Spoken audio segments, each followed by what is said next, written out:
ओम शांति। 18 जुलाई 2020 के बाबा के साकार महावाक्य। आज की मुरली से 7 मुख्य पॉइंट्स। पहला, मीठे बाबा कहते अभी तुम ब्राह्मण बने हो। इसमें नंबरवार सेना है। मुख्य जो कमांडर, कैप्टन, जनरल आदि हैं, उन्हों को आपस में मिल राय करनी चाहिए हम बाबा का संदेश कैसे देवें। दूसरी पॉइंट, बाबा कहते सुखधाम की स्थापना अर्थ बाबा हमको फिर से डायरेक्शन दे रहे हैं। उसमें भी नंबर 1 डायरेक्शन देते हैं, पावन बनो। तीसरा पॉइंट, बाबा ने कहा जो देवी देवता धर्म के नहीं हैं वे नहीं समझेंगे। विनाश काले ईश्वर से विपरीत बुद्धि है ना। तुम बच्चे जानते हो हमारा धनी है, इसलिए तुम्हें न विकार में जाना है न लड़ना झगड़ना है। तुम्हारा ब्राह्मण धर्म बहुत ऊंच है, वह शूद्र धर्म के, तुम ब्राह्मण के। चौथा पॉइंट, बाबा कहते पढ़ाई शुरू की और निश्चय हुआ माशूक आया हुआ है जिसको हम पुकारते थे। ज़रूर कोई शरीर में आया होगा, उनको अपना शरीर तो है नहीं। बाप कहते हैं मैं इनमें प्रवेश कर तुम बच्चों को सृष्टि चक्र की रचयिता और रचना की नॉलेज देता हूँ। पांचवा पॉइंट, निराकार बाप कहते हैं बच्चों देह के सब धर्म त्याग एक बाप को याद करो। यह ब्रह्मा भी रचना है ना। ब्रह्मा किसका बच्चा, किसने क्रिएट किया। ब्रह्मा विष्णु शंकर को कैसे क्रिएट करते हैं यह भी कोई नहीं जानते हैं। बाप आकर सत्य समझाते हैं। छठा पॉइंट, बाबा ने कहा पुरुषार्थ की थकावट आलस्य की निशानी है। आलस्य वाले जल्दी थकते हैं, उमंग वाले अथक होते हैं। सातवां पॉइंट, समय के महत्व को सामने रख सर्व प्राप्तियों का खाता जमा करो। ओम शांति। अब मुरली सविस्तार। मीठे बच्चे, तुम डबल अहिंसक रूहानी सेना हो। तुम्हें श्रीमत पर अपनी दैवी राजधानी स्थापन करनी है। प्रश्न, तुम रूहानी सेवाधारी बच्चे सभी को किस बात की चेतावनी देते हो। उत्तर, तुम सभी को चेतावनी देते हो कि ये वही महाभारत लड़ाई का समय है। अब यह पुरानी दुनिया विनाश होनी है। बाप नई दुनिया की स्थापना करा रहे हैं। विनाश के बाद फिर जय जयकार होगी। तुम्हें आपस में मिलकर राय करनी चाहिए कि विनाश के पहले सबको बाप का परिचय कैसे मिले। आज का गीत, तूने रात गंवाई सो के। ओम शांति। बाप समझा रहे हैं ऊंच ते ऊंच है भगवान, फिर उनको ऊंच ते ऊंच कमांडर इन चीफ आदि भी कहो, क्योंकि तुम सेना हो ना।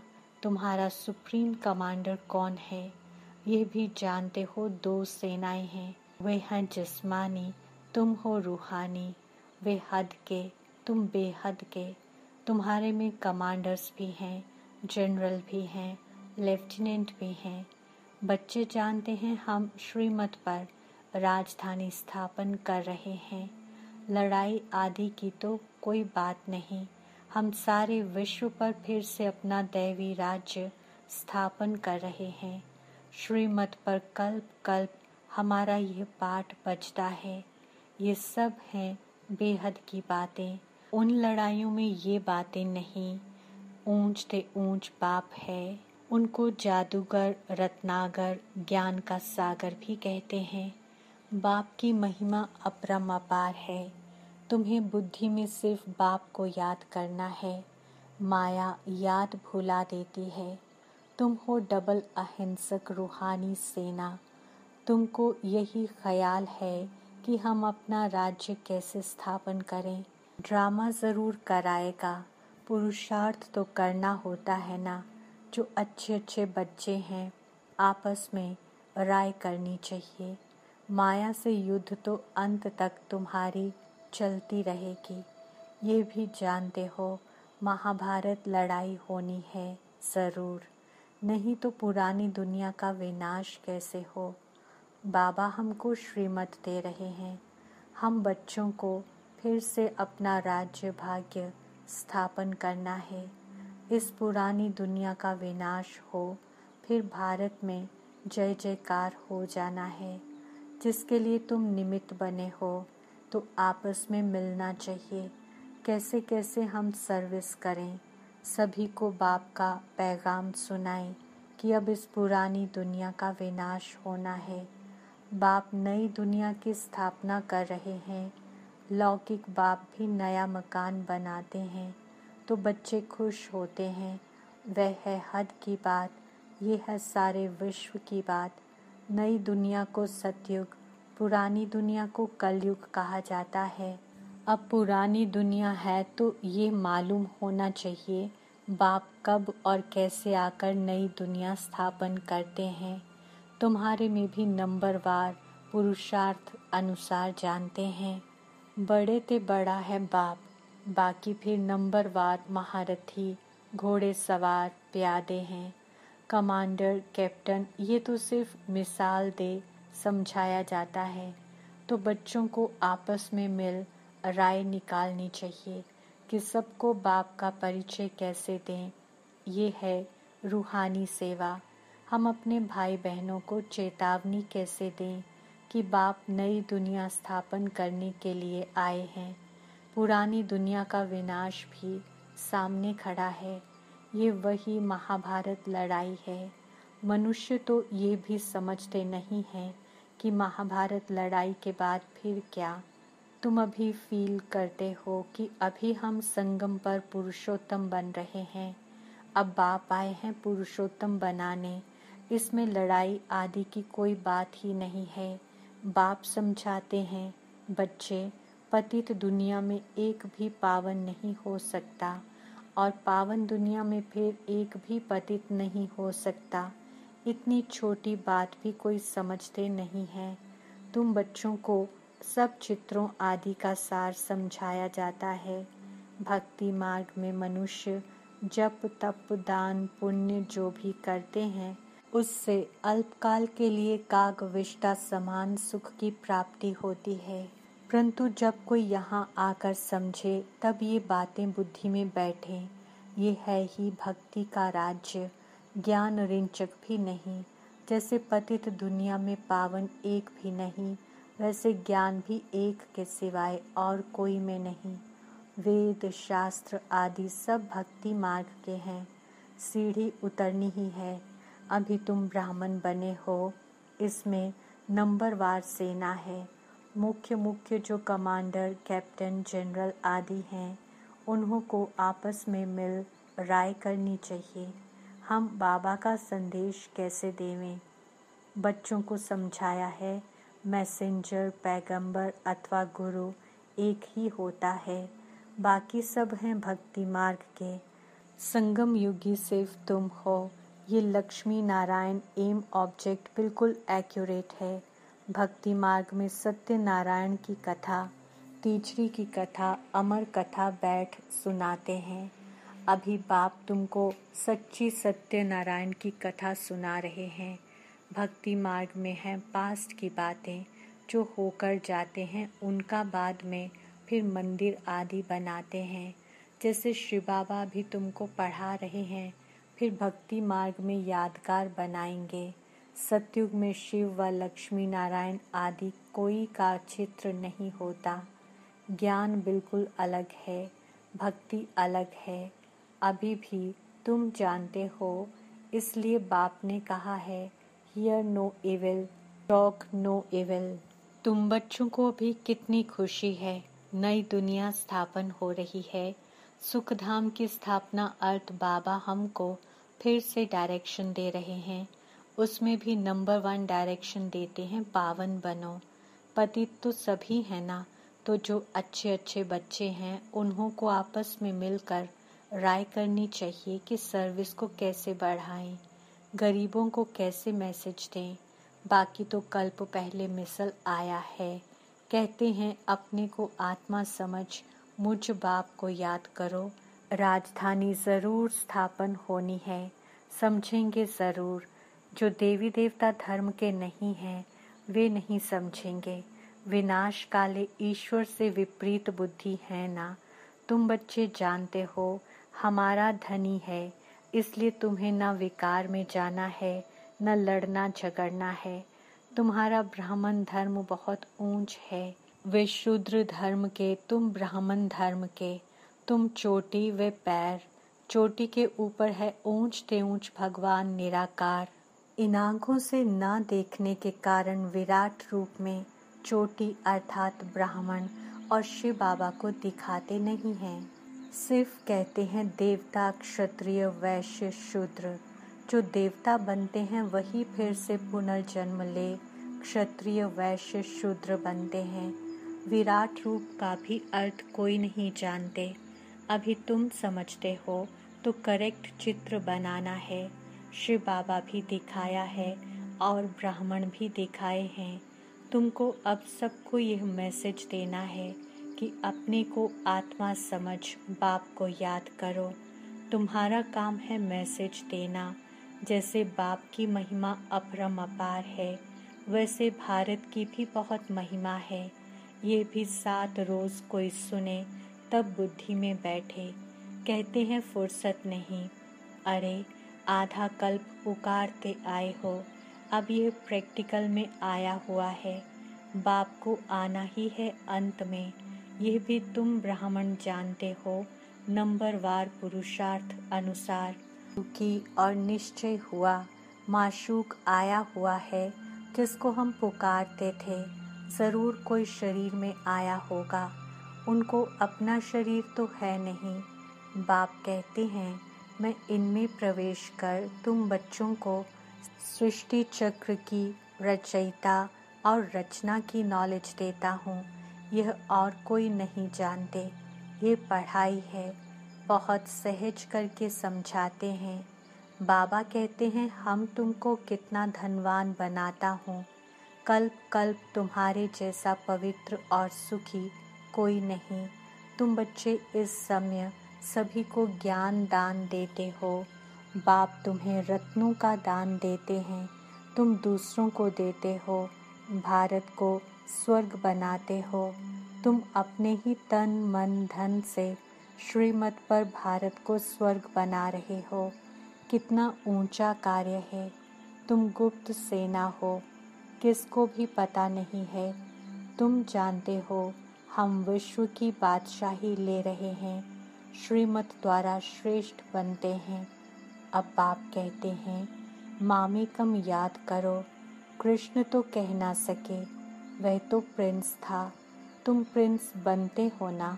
युग त्रेता में पवित्र प्रवृत्ति मार्ग है।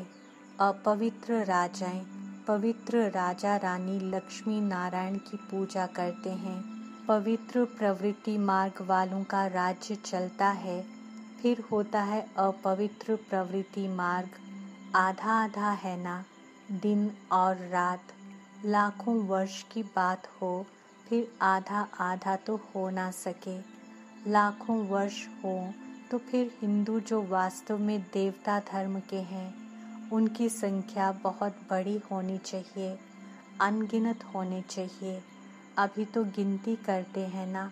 ये ड्रामा में नोंद है, फिर भी होगा। मौत सामने खड़ा है। ये वही महाभारत लड़ाई है। तो आपस में मिलकर सर्विस का प्लान बनाना है। सर्विस करते भी रहते हैं, नए नए चित्र निकलते हैं, प्रदर्शनी भी करते हैं। अच्छा फिर क्या किया जाए? अच्छा रूहानी म्यूज़ियम बनाओ। खुद देख कर जाएंगे तो फिर औरों को भेजेंगे। गरीब अथवा साहूकार धर्माऊ तो निकालते हैं ना, साहूकार जास्ती निकालेंगे। इसमें भी ऐसे हैं, कोई 1000 निकालेंगे, कोई कम, कोई तो 2 रुपए भी भेज देते हैं। कहते हैं 1 रुपए की ईंट लगा देना, 1 रुपया 21 जन्मों के लिए जमा करना। ये है गुप्त। गरीब का 1 रुपया साहूकार का 1000 बराबर हो जाता है। गरीब के पास है ही थोड़ा, तो क्या कर सकते हैं, हिसाब है ना। व्यापारी लोग धर्माऊ निकालते हैं, अब क्या करना चाहिए। बाप को मदद देनी है। बाप फिर रिटर्न में 21 जन्मों के लिए देते हैं। बाप आकर गरीबों को मदद करते हैं। अब तो ये दुनिया ही नहीं रहेगी, सब मिट्टी में मिल जाएंगे। ये भी जानते हो, स्थापना ज़रूर होनी है। कल्प पहले मौफिक निराकार बाप कहते हैं, बच्चों देह के सब धर्म त्याग, एक बाप को याद करो। यह ब्रह्मा भी रचना है ना। ब्रह्मा किसका बच्चा, किसने क्रिएट किया। ब्रह्मा विष्णु शंकर को कैसे क्रिएट करते हैं, ये भी कोई नहीं जानते हैं। बाप आकर सत्य बात समझाते हैं। ब्रह्मा भी ज़रूर मनुष्य सृष्टि में ही होगा। ब्रह्मा की वंशावली गाई हुई है। भगवान मनुष्य सृष्टि की रचना कैसे रचते हैं, ये कोई नहीं जानते। ब्रह्मा तो यहाँ होना चाहिए ना। बाप कहते हैं, जिसमें हमने प्रवेश किया है, ये भी बहुत जन्मों के अंत वाला है। इसने पूरे 84 जन्म लिए हैं। ब्रह्मा कोई क्रिएटर नहीं है, क्रिएटर तो एक निराकार ही है। आत्माएं भी निराकार हैं, वह तो अनादि हैं, किसी ने क्रिएट नहीं किया, फिर ब्रह्मा कहाँ से आया। बाप कहते हैं, मैंने इसमें प्रवेश कर नाम बदली किया। तुम ब्राह्मणों के भी नाम बदली किए। तुम हो राज ऋषि, शुरू में सन्यास कर साथ में रहने लगे तो नाम बदली कर दिया। फिर देखा माया खा जाती है तो माला बनाना, नाम रखना छोड़ दिया। आजकल दुनिया में हर बात में ठगी बहुत है। दूध में भी ठगी, सच्ची चीज़ तो मिलती नहीं। बाप के लिए भी ठगी, स्वयं को ही भगवान कहलाने लगते हैं। अभी तुम बच्चे जानते हो आत्मा क्या है, परमात्मा क्या है। तुम्हारे में भी नंबरवार पुरुषार्थ अनुसार हैं। बाप जानते हैं कौन कैसे पढ़ते और फिर पढ़ाते हैं, क्या पद पाएंगे। निश्चय है हम बाप द्वारा वर्ल्ड का क्राउन प्रिंस बन रहे हैं, तो ऐसा पुरुषार्थ कर दिखाना है। हम क्राउन प्रिंस बने, फिर 84 का चक्र लगाया, अब फिर बनते हैं। ये है नर्क, इनमें कुछ भी नहीं रहा है। फिर बाप आकर भंडारा भरपूर कर काल कंटक दूर कर देते हैं। तुम सबसे पूछो, यहाँ भंडारा भरपूर करने आए हो ना। अमरपुरी में काल आ ना सके, बाप आते ही हैं भंडारा भरपूर कर काल कंटक दूर करने। वह है अमरलोक, ये है मृत्युलोक। ऐसे मीठी मीठी बातें सुननी सुनानी है, फालतू नहीं। अच्छा, मीठे मीठे सिकिलधे बच्चों प्रति माता पिता बाप दादा का याद, प्यार और गुड मॉर्निंग। रूहानी बाप की रूहानी बच्चों को नमस्ते। हम रूहानी बच्चों की रूहानी बाप दादा को याद, प्यार, गुड मॉर्निंग और नमस्ते। धारणा के लिए मुख्य सार। पहली पॉइंट, बाप विश्व का मालिक बनने की पढ़ाई पढ़ाने आए हैं। इसलिए कभी ऐसा नहीं कहना कि हमें फुर्सत नहीं। श्रीमत पर तन मन धन से भारत को स्वर्ग बनाने की सेवा करनी है। दूसरी पॉइंट, आपस में बहुत मीठी मीठी ज्ञान की बातें सुननी और सुनानी है। बाप का यह डायरेक्शन सदा याद रहे। Hear no evil, talk no evil. वरदान, पुरुषार्थ के सूक्ष्म आलस्य का भी त्याग करने वाले ऑलराउंडर अलर्ट भव। स्पष्टीकरण, पुरुषार्थ की थकावट आलस्य की निशानी है। आलस्य वाले जल्दी थकते हैं, उमंग वाले अथक होते हैं। जो पुरुषार्थ में दिल शिकस्त होते हैं, उन्हें ही आलस्य आता है। वे सोचते हैं क्या करें, इतना ही हो सकता है, ज़्यादा नहीं हो सकता, हिम्मत नहीं है। चल तो रहे हैं, कर तो रहे हैं, अब इस सूक्ष्म आलस्य का भी नाम निशान ना रहे। इसके लिए सदा अलर्ट, एवर रेडी और ऑलराउंडर बनो। स्लोगन: समय के महत्व को सामने रख सर्व प्राप्तियों का खाता फुल जमा करो। ओम शांति।